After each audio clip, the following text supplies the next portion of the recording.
దత్తత గ్రామమైన పెదమైన వాణి లంకలో నిర్మించిన సైక్లోన్ భవనం అనేక విధాలుగా ఉపయోగపడడం సంతోషాన్నిస్తోందని కేంద్ర ఆర్థిక మంత్రి నిర్మలా సీతారామన్ అన్నారు.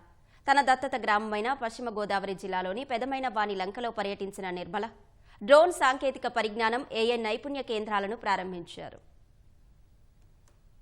పెదమైన వాణి లంకలో నిర్వహించిన మన్ కీ బాత్ కార్యక్రమంలో కూటమి ప్రజా ప్రతినిధులతో కలిసి కేంద్ర ఆర్థిక మంత్రి నిర్మలా సీతారామన్ పాల్గొన్నారు. అనంతరం గ్రామంలోని డిజిటల్ భవన్ ను సందర్శించారు. డ్రోన్ సాంకేతిక పరిజ్ఞానం, ఏఐ నైపుణ్య కేంద్రాలను ప్రారంభించారు. శిక్షణ కేంద్రాలకు సంబంధించిన వివరాలను అధికారులు ఆమెకు వివరించారు. అనంతరం జరిగిన సభలో పాల్గొన్న నిర్మల పీఎం లంకను తాను దత్తత తీసుకోవడం కాదు, గ్రామమే తనను దత్తత తీసుకుందని ఉద్వేగానికి లోనయ్యారు. 10 ఏళ్ల క్రితం తాము నిర్మించిన సైక్లోన్ భవనం గ్రామ మహిళల మద్దతుతో డిజిటల్ భవనంగా మారిందని ఆనందం వ్యక్తం చేశారు. ఈ కేంద్రంలో శిక్షణ పొందిన అనేక మంది దేశ విదేశాల్లో మంచి స్థానంలో ఉన్నారని గుర్తు చేశారు. శిక్షణపై సర్వేలో పీఎం లంక దేశంలోనే 2వ స్థానంలో నిలిచిందన్నారు. డ్రోన్ల వినియోగంపై ఏపీలో తొలిసారి పీఎం లంకలో శిక్షణ ఇస్తున్నారని చెప్పిన నిర్మల స్థానికులు ఈ అవకాశాన్ని అందిపుచ్చుకోవాలన్నారు. ఇళ్ల కోసం దరఖాస్తు చేసుకున్న గ్రామస్తులకు వచ్చే ఏడాదిలోగా గృహాలు పూర్తి చేసి ఇచ్చేలా చర్యలు తీసుకోవాలని మంత్రి పయ్యావుల కేశవ్ను ఆమె కోరారు. అలాగే మత్స్యకారులకు బోట్లు అందించడంతో పాటు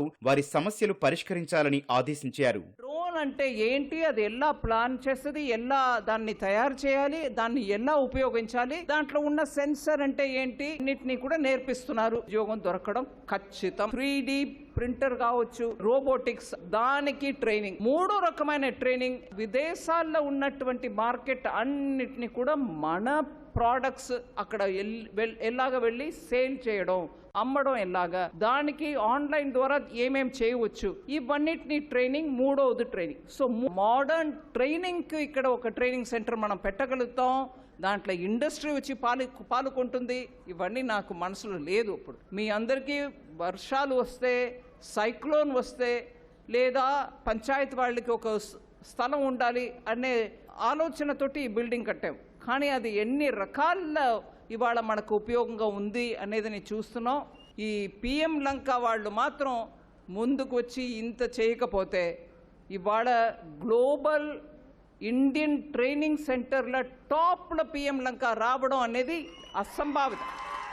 150 దగ్గర అప్లికేషన్స్ ఉన్నాయి. పిఎం ఆవాస్ యోజన అంటే ఇళ్ళలు అప్లికేషన్కి ఇల్లు కట్టించి ఇవ్వాలి. అది 26-27 సంవత్సరం, ఇప్పుడు రాబోయే 12 నెలల్లో ఆ పని పూర్తి కావాలని నేను రిక్వెస్ట్ పెడతాను. 200 మత్స్యకారులకు కూడా బోట్లు ఇవ్వాలి. ఆ రిక్వెస్ట్ మీ తరఫున నేను పెట్టేస్తున్నాను వాళ్ళకి. ప్యాకేజీ ప్రకటించి విశాఖ స్టీల్ ప్లాంట్ సజావుగా నడిచేలా చేసింది నిర్మలా సీతారామనేనని కేంద్ర మంత్రి శ్రీనివాస వర్మ కృతజ్ఞత వెలిబుచ్చారు. విభజన, వైసీపీ పాలన వల్ల కష్టాల ఊబిలో పడిన రాష్ట్రానికి ప్రధాని మోదీ, కేంద్ర ఆర్థిక మంత్రి నిర్మల అండగా నిలుస్తున్నారని మంత్రులు పయ్యావుల, నిమ్మల తెలిపారు. తెలుగు ప్రజల సెంటిమెంట్ అని ఆవిడని కోరిన మీదట, ముఖ్యమంత్రి గారు కూడా 10 సార్లు విజ్ఞప్తి చేసిన మీదట నిర్మలా సీతారామన్ గారు మాత్రమే కేవలం 11,500 కోట్ల ఆర్థిక ప్యాకేజీ విశాఖ స్టీల్ ప్లాంట్కి ప్రకటించిన కారణంగా ఇవాళ స్టీల్ ప్లాంట్ ముందుకు వెళుతా ఉంది. ఈ రాష్ట్రంలో వేలాది మంది కుటుంబాలు, కార్మికులకు రక్షణ కల్పించబడింది అనేటువంటి విషయం.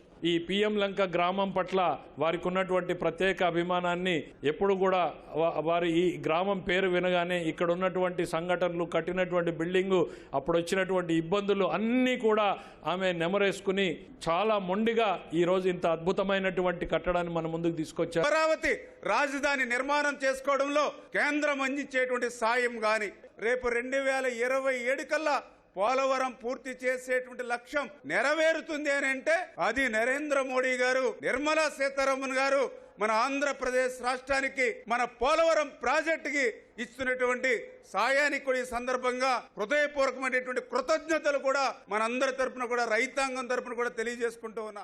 సభ అనంతరం పీఎం లంకలో తీర ప్రాంతం కోతకు గురి కాకుండా నిర్మిస్తున్న రక్షణగోడ నిర్మాణ పనులను నిర్మల పరిశీలించారు. రక్షణగోడ సమీపంలో ఉన్న శివాలయాన్ని సందర్శించిన నిర్మలా సీతారామన్ ప్రత్యేక పూజలు నిర్వహించారు.